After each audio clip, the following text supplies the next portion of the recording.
Hello, কেমন আছো সবাই? আজকে 13ই ফেব্রুয়ারি বৃহস্পতিবার। সকালবেলা আমাদের ব্রেকফাস্ট হয়ে গেছে। এখন ব্রেকফাস্টের পরে মা দেখছি এখানে মোচা ছাড়াতে বসেছে। শুধু বিয়ে বৌভাত কাটাবার জন্য, ঠিক আছে, সবই গেল তো বলছে এতগুলো টাকারও ব্যাপার, সেটাও তো হচ্ছে যে পরিশ্রমও।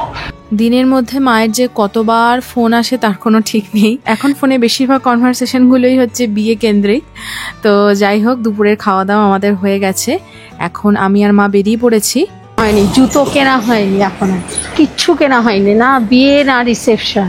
বিয়ের আর হাতে গোনা কয়েকটা দিনই মাত্র বাকি, সেজন্য আমরা এখন মনে হচ্ছে ঘুমের মধ্যেও ফর্দ মেলাচ্ছি। তাই ফর্দ মেলাতে মেলাতে আর হাঁটতে হাঁটতে আমি আর মা চলে এসেছি আমাদের বাড়ির সামনের বাস স্ট্যান্ডে। এই শাড়িটার ফলস কেনা আছে, বুঝেছো, লাগিয়ে দেবে। আর ওর দুটো শাড়ি আছে, ফলস লাগিয়ে দেবে, আর একটা ব্লাউজের মাপ দেওয়া আছে, ওই ব্লাউজটা ফিটিংস করে দেবে। কিন্তু ব্লাউজটা দিয়েছি স্লিভলেস, ফিতে নিয়ে এসছি, হাতার মাপটা নিয়ে নেবে।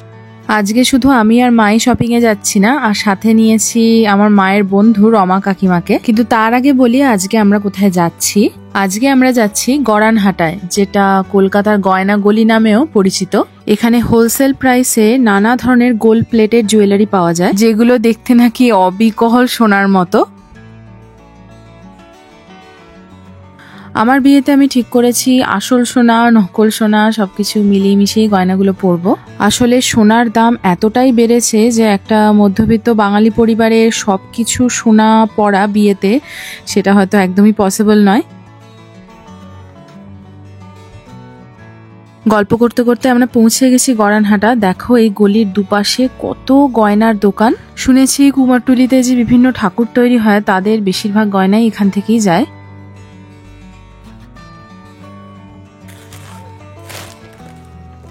লম্বা হার, তলায় লকেট, সীতাহার, আর হচ্ছে ওই যে হাতে আংটি সমেত এখানে থাকে, হাত পাঞ্জা, আর হচ্ছে হেয়ার ব্যান্ড, আর আর নয় মুকুট। দুটোর একটা নেবো, দুটোই দেখাবেন। হ্যাঁ, না না আমি কিনবো। তুই আমি হার করে বলছিলিস বৃদ্ধিতে, না অনেকগুলো না, একটা থাকবে, একটাই তো থাকবে। আগে এইটা একটা ঢুকছে না, দাঁড়াও, শক্ত।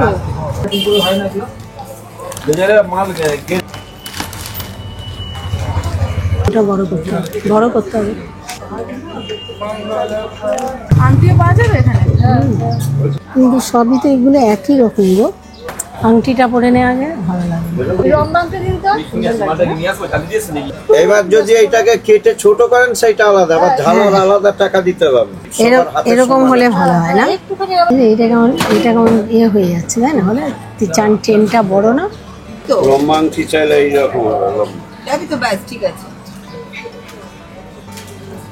আর আমি তোকে ফোন করবো, কালারটা কি? এটার সাথে দেখি এটা।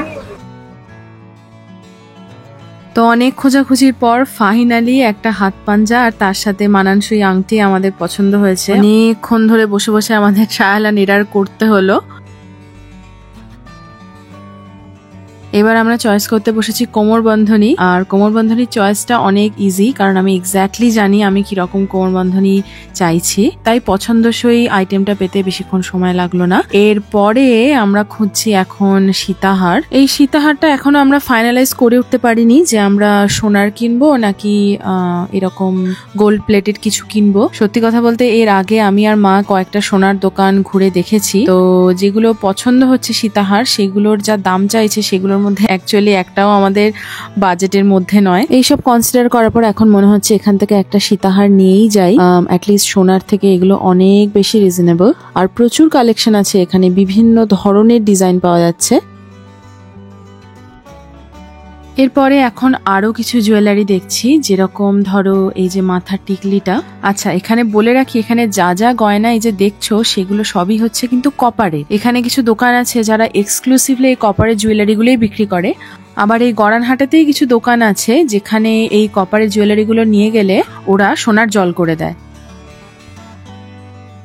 কেনাকাটা প্রায় শেষ। এই যে লাল ঝুড়িটা দেখতে পাচ্ছ, এর মধ্যে যা যা গয়না আছে সেগুলো আমরা আজকে কিনেছি। তো এখন আমরা বিল করাচ্ছি। আজকে আমাদের বিলের অ্যামাউন্ট হচ্ছে 2270 টাকা। হ্যাঁ, ঠিকই শুনেছ। এই যে এত গয়না কিনলাম তার দাম হচ্ছে 2000 টাকার একটু বেশি। যদিও ডিসক্লেমারে বলে রাখি যে এই গয়নাগুলো কিন্তু শুধু কপারের, এখনো এই গয়নাগুলোতে কোনো গোল্ড প্লেটিং করা হয়নি, তো তার একটা সেপারেট কস্ট আছে। তো এখন আমরা গয়নাগুলোকে নিয়ে যাচ্ছি সেই দোকানে যেখানে গিয়ে গয়নাগুলো পালিশ করা হবে, মানে কপারের গয়নার ওপর গোল্ড প্লেটিং করা হবে।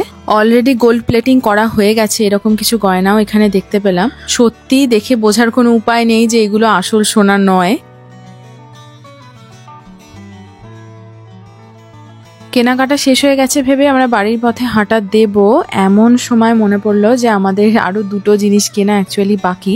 তার মধ্যে একটা হচ্ছে নাকের একটা নথ কিনবো আর পায়ের তোড়া, এই দুটো জিনিস এখনো আমাদের কেনা বাকি রয়ে গেছে। এই গলিটার দুই ধার জুড়ে প্রচুর দোকান, এত ফাস্ট রেঞ্জ অফ কালেকশন দেখে সত্যি কথা বলতে মাথা খারাপ হয়ে যাওয়ার জোগাড় যে কোনটা নেব আর কোনটা নেব না। নাকের একটা নথ ফাইনালি পছন্দ হলো, আর তোড়াটা নিয়ে অ্যাকচুয়ালি প্রথমে আমি একটু কনফিউজড ছিলাম যে রূপোলি ধরনের নেব না সোনারি নেব। ফাইনালি বাকি গোল্ড জুয়েলারির সঙ্গে ম্যাচ করে সোনালিটাই চুজ করলাম।